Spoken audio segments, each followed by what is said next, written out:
How you guys doing? Thanks for coming. You are in the Dr. Sunni McBride panel for hearing loss and hearing aids. I'm the advertising manager for the Daily Breeze, and just want to put a little shout out to one of our sponsors here and let you know how much we appreciate what South Bay Hearing and Balance Center does in the South Bay community. They do provide a lot of great solutions for any hearing loss or dizziness, and they also provide some of the most up-to-date technology. And the Daily Breeze actually really appreciates what they do in the local South Bay community, especially Dr. Sunni McBride. So please, here's the panel. Thanks for coming. I'm Dr. Sunni McBride, and I'm the owner of South Bay Hearing and Balance Center. We're conveniently located here in Torrance, right at the corner of Hawthorne and Sepulveda Boulevards, right across the street from Sears, so we're pretty easy to get to. What I'd like to do today is talk to you a little bit about hearing loss and solutions that work. We were going to have a panel discussion today. I invited several of my patients to come, and two of them are trapped by the Palos Verdes Marathon. They can't get out of their streets, and they've been sitting in their cars for over an hour. So I'd like to introduce Judy Nelson. She's one of my patients and one of my happy hearing aid users. And what we're going to do today is we're going to start off with a little dialogue about Judy's experience with hearing loss and how it's affected her life and the solutions she has found, and then we'll talk about other hearing aid solutions. Because one thing we've learned is, guess what? Not all heads are alike, not all ears are alike, and so there's not one perfect hearing aid for everybody. But there are some very good options out there that we'd like to talk about today. So Judy, just to kind of get started, can you tell us a little bit about yourself? Well, good morning, and I am Judy Nelson, and I'm an executive coach, and I was a CEO for nonprofits for 30 years before I started my coaching practice. And I want to tell you a little story about a child named Amy. When I was the director of a place called Hollygrove, it was the former orphanage where Marilyn Monroe was a child in the 30s. And it turned into a treatment center for young abused children. And many of the children would ask me, tell me about Marilyn Monroe. What was she like? Well, I wasn't there, folks. But it didn't matter, and so we would have quite a dialogue about that. But one day, I was just standing on the sidewalk talking to somebody, and I felt a little pull on my skirt. And I looked down, and there's this little girl named Amy, and she had been with us for about 3 weeks, if I remember correctly. And she was very quiet. She hardly said a word to anybody, and everybody was very concerned, and she had a really rough background. So she pulled on my skirt again, and I turned to her and said yes, and she said, I want to tell you a secret. I said, okay, and I dropped to my knees so I could be at her level. And of course, at that time, the ladies will appreciate my nylons ran all the way up both sides. You can feel this strange experience, but I didn't want to let her know. And she reached over to whisper in my ear, and I didn't hear her. And I said, what? And she said it again, whispered it again. I said, can you say it again? I didn't hear you. One more time. Okay, I cannot hear her. And I stood up and I said, I'm so sorry, Amy, I can't hear you. And she put her hands on her hips, looked at me, and she said, never mind, and she walked back to her cottage. So I asked my staff if they could help me find out what it is she wanted to say to me. And they did. And what she wanted to say was, I love you.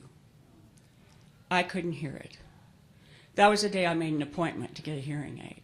That was 20 years ago, and I have tried just about every hearing aid I can find.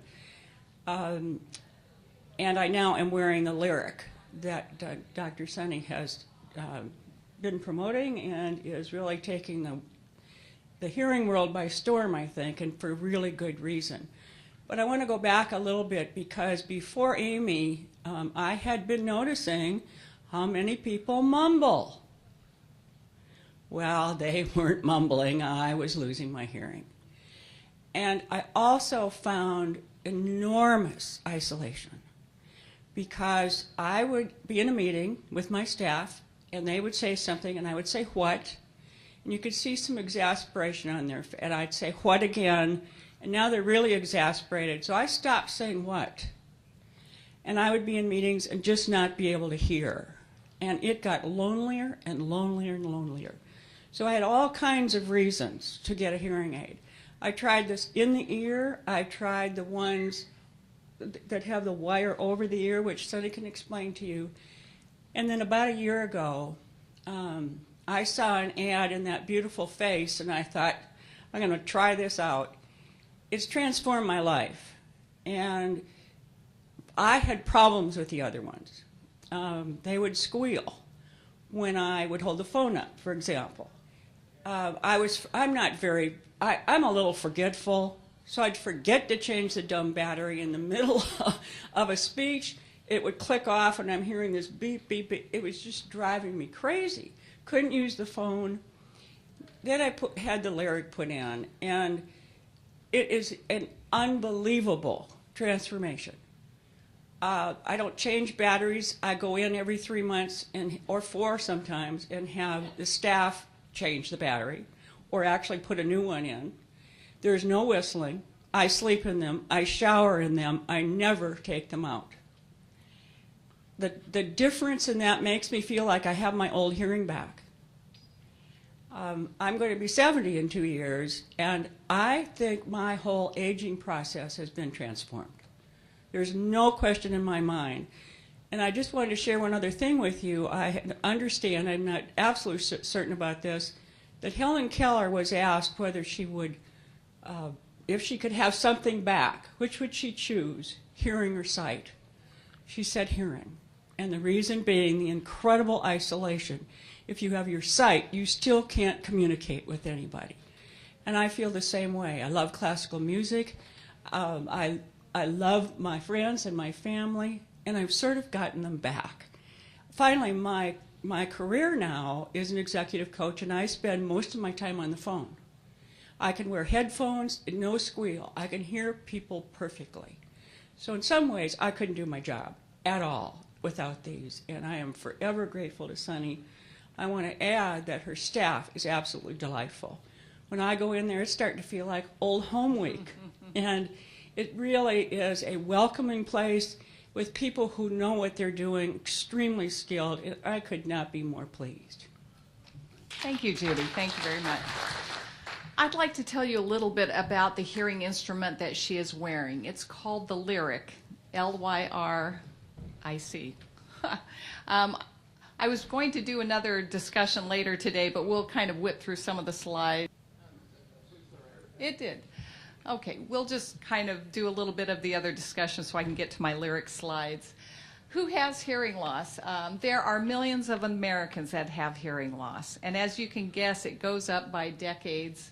By the time we get to be 65 years old, over 54% of us have hearing loss, so you're in good company. This is just a chart showing the loudness of sounds that can be damaging to our ears. The louder the sounds, the more wear and tear they have on our ears. Hearing aids have changed over the years. They started off with different kinds of horns, right? Would you like to wear one of those? Or maybe you'd like to carry those around, right? That was very creative thought. Just kind of put a bullhorn on each side. Or in case you wanted something more fashionable. Years ago, people who are very hard of hearing had to wear what we call body aids. I don't know if you ever had a grandma or something like this. Sometimes they used to stick the body part down in their bra or something, and then they had cords going up to their heads. And it was kind of, when people think of hearing aids and don't have positive thoughts, sometimes these were the things that they envisioned. Who would have thought that in today's cool world, all teenagers would be wearing a box with cords going up to their ears, and they think it's cool, right? They've got their iPods. But what do most people want when they think about hearing aids? They want something that's small or invisible. They don't want to attract attention to themselves. They want to have no whistling or feedback. How many of you have been around people whose hearing aids whistle? My granddads used to wear hearing instruments. "You're whistling, Pop." He'd turn it down. He couldn't hear. He'd turn it up. "You're whistling again, Pop." He'd turn it down. And this would go on and on all day long. My poor grandma and my poor grandpa, you know, they just really had problems. We want hearing aids that are clear sounding. That's why we're wearing these hearing aids, is we want the sounds to be crisp and clear. Background noise, that is the bugaboo of hearing aid wearers. You don't want a hearing aid that brings in every sound of the world. You don't want to hear the dishes clattering and the papers and things like that. You just want to hear the speech. Better understanding. Sometimes people say, well, I got some cheap hearing aids. They make everything louder, but I still can't understand. What are we going to do? And actually, there are some technologies which help you hear more clearly and give you better understanding. We want hearing aids that are easy to use. I mean, as we get older, it's not easy to manipulate these things. So we want something that's easy to use, and we want something that's affordable. Jim, come on up here. We have one of our guests. We'll get to Jim in just a moment. I wanted to get to this slide. This is Lyric, which is the world's first extended wear hearing device. You see that little yellow picture? That's what the device actually looks like. And it fits down deep in your ear canal, close to the eardrum. And we call it an extended wear hearing device because I insert it deeply in your ear. No surgery, I just deeply insert it. You wear it day and night until the battery dies. And that's usually between 2 and 4 months. So it solves so many of our problems. It's easy to use because you don't have to do anything. I put it in and you leave it there. You can turn it up and down if you want, but many people don't even do that. You don't have to change the batteries, and it is clear sounding. If we get a good tight fit, there's no whistling. You put the telephone right up there. It's an extremely clear sounding hearing aid because it sits so close to the eardrum and it bounces all that sound energy right at the eardrum. So that is what the Lyric looks like. It's deeply inserted into the ear canal. You never have to change the batteries. You never have to struggle to put the hearing aid in. You never have to remember to put it in. You never have to worry about losing it. Yes, ma'am? There is a battery built into it. And so when the battery dies, you come see me, I pull the hearing aid out and I throw it away.